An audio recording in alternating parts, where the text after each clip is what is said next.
Welcome to the dark side. For those of you who like spoilers, welcome. For those of you who don't like spoilers, well, I appreciate you for stopping by and coming to hang out with us for a quick second. I want to thank you in advance for liking the video and subscribing to the channel so you can come back after you've played the game. So today I want to talk about this theory that I've had about what SOLAS's real motivations are in the Veilguard, what's really going on, and of course the real question that we should all be asking is how SOLAS plans to trick everybody this time. So let's go little by little through the scenes so that I can describe to you my theory and how these things all tie together. So first of all, the first time that we see SOLAS is at the ritual site. What is SOLAS doing at the ritual site? He's tearing a hole in reality. What he says that he's doing, tearing a hole in reality to release the Evanuris into another prison. We apparently interrupted him in the middle of the process of opening up the veil in a manner where he can then capture them again. So what happens next is that we get bumped in the head. For whatever reason, the elven gods, the Evanuris, don't just kill us. They suck us into the Fade without SOLAS, apparently. You do wake up inside the Fade. You wake up in the lighthouse. There is a sequence right before that, whereas you're having a dream, and SOLAS is telling you that the Evanuris are now free because of your actions, and he's trapped there. Or as you would call them, the elven gods, the creatures that escaped. In ancient times, they ruled the elves, but that was not enough. They sought not just to be obeyed, but to be worshipped. When I rebelled, they drew on the horrific magic of the Blight, corrupting all they saw until I trapped them. Thanks to you, though, I am now trapped, and the blighted elven gods walk free. The implication is that the Evanuris are free and he's trapped there as a result of your action, but that's not exactly what he says. What he says is that the Evanuris are free and he's trapped there, and it's your fault, basically. So the person that you're talking to, the assumption is that when you were all pulled into the Fade, SOLAS was pulled in with you. But so were you. You woke up in the Fade. Where's SOLAS? Why would they suck all of you into his base? That's another thing that's a little strange. Where the vision that he's showing you in your dream, it looks like a corrupted prison. But the lighthouse doesn't look like that. So these gods that were corrupted, and the Blight we know corrupts everything. That area that SOLAS was in, that definitely looked like a blighted area, but the lighthouse doesn't look like that. Why were you sucked into the lighthouse? A little bit that I've been able to cobble together, and knowing SOLAS, that this is probably part of the trick. Now the question that you should be asking yourself now is, what the hell is the point of SOLAS with this misdirect? So the person that we understand as SOLAS is actually two people. He's not two different people. He is the same person, and he exists in two places. You're different, SOLAS. Sharper. You're in both places.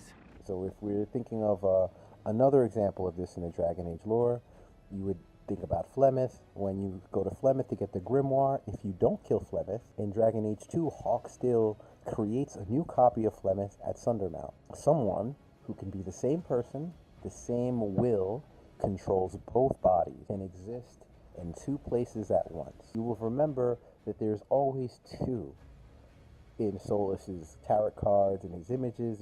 There's a wolf and there's a dude. Now the wolf is symbolism. It can both actually look like that. They both are one creature. But what he did in order to trap the Evanuris was he separated himself from his spirit body, and his spirit body, the one that is the most powerful version of him, is trapped in the Fade.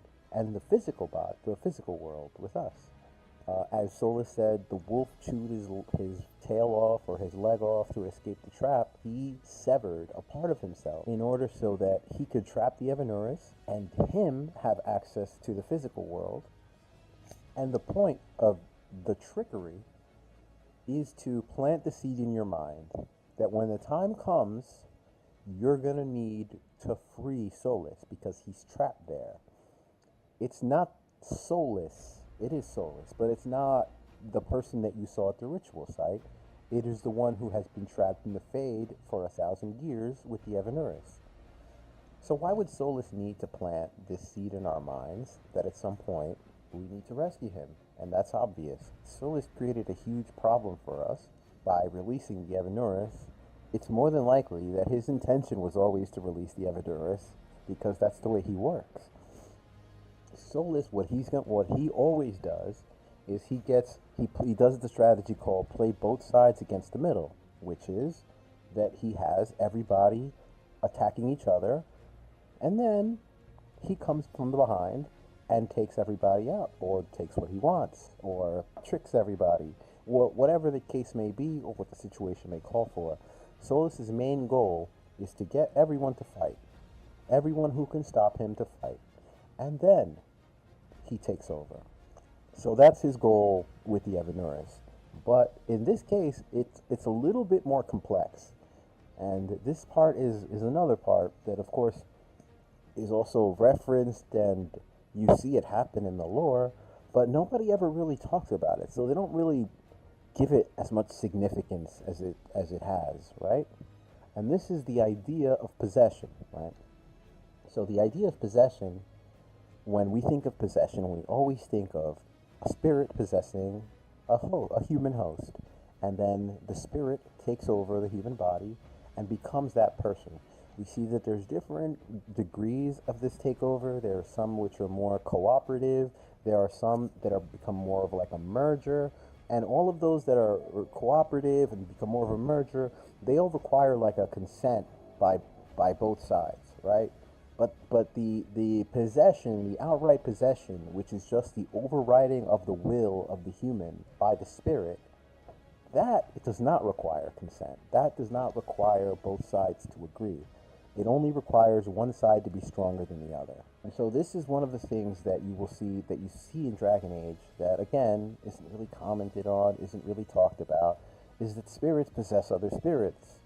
For example, Mythal, Flemeth, consuming the archdemon's soul, right? She takes its power into herself. A lot of people think that she's saving it, but no, she's taking the power from the archdemon and saving the power from the archdemon. That's why it's not really important for you to do it. The purpose of that seed is to show you what happens so that you understand that there is something else happening below the surface that we don't fully get clues on, right? And this thing is that spirits actually can take over other spirits. And so you have the case, in that case, is very obvious, but then in the case of Mythal and Solus, that Mythal, right, and Solus, maybe there was some kind of, okay, go ahead, you got this type of deal, consent. But I don't think that they're merged in the same way that like Morrigan and Mythal would be merged, right? I think that it is more of a hostile possession by Solus, where he just outright overwrites her will because it's a spirit, and therefore it is not in the same sense where the spirit then goes into the other body. We don't really see it the same, because whether or not the spirit jumps into another body, or whether the spirit takes the other spirit into itself, it's the same thing. It is a possession. They are overriding the will of the spirit and taking its power for themselves. That's the essence of it. So this is something that is going to happen in the Veilguard. At some point, one of the two Avenurus is going to eat the other one, because that's what's going to happen. One of the two is going to eat the other one, or maybe it's. And it's probably, I would say Gillian is going to be the one who eats Elgernon, but I'm not gonna, like, it's not 100% important to me that happens, right?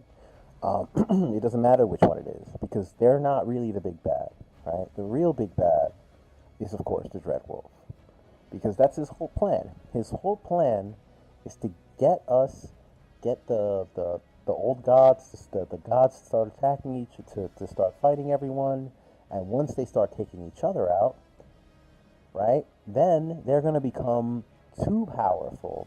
The one that's left is going to become too powerful for anyone to stop, and you're going to need help. And who's you going to need help from? Well, it just so happens that you know the guy who caused this problem to begin with, and he can help you fix it. Just gotta help him get out of there, that's all. But of course, that's the trick, right? Because the Dreadwolf's always planned for you to release his other half from the Fade so that he has access to his full power. And then he will be able to take Elgernon or Gillenine, whoever's left, and consume them.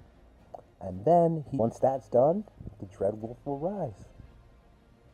And when he rises, everyone will see. So the way that I believe, this is also another, like, this part is a lot more or less confidence. I'm leaving it for the end, low confidence.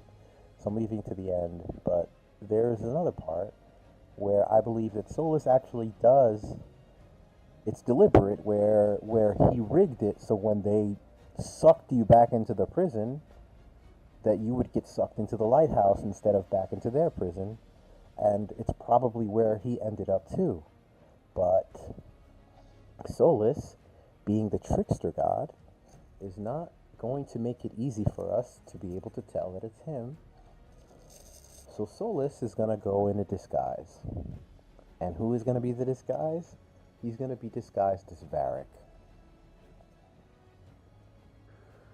So you have SOLAS, is going to be in the party, or he's going to be at the lighthouse, pretending to be Varric, maybe. This is, again, low confidence.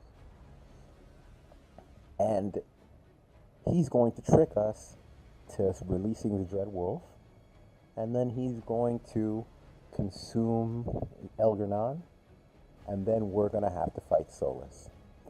Because it's always been his plan to consume them all. That's always been the plan.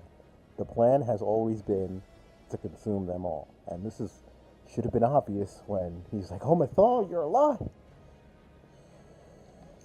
Thank the Maker. Let me eat you real quick. But, so the basic plan is to get us to believe that he's trapped in the Fade, but it's actually the Dreadwolf that he wants us to release. He plans to release the Evanuris in order to get all of the people who can stop him fighting each other and fighting the Evanuris. And then he plans to have us release him, probably the Inquisitor. And so he could then consume Elgernon, and we have to defeat SOLAS before he destroys the world.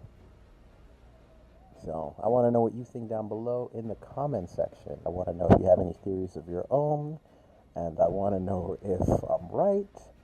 Also, I want to know if you think that I'm right. I want to know if you think that I'm wrong, and why.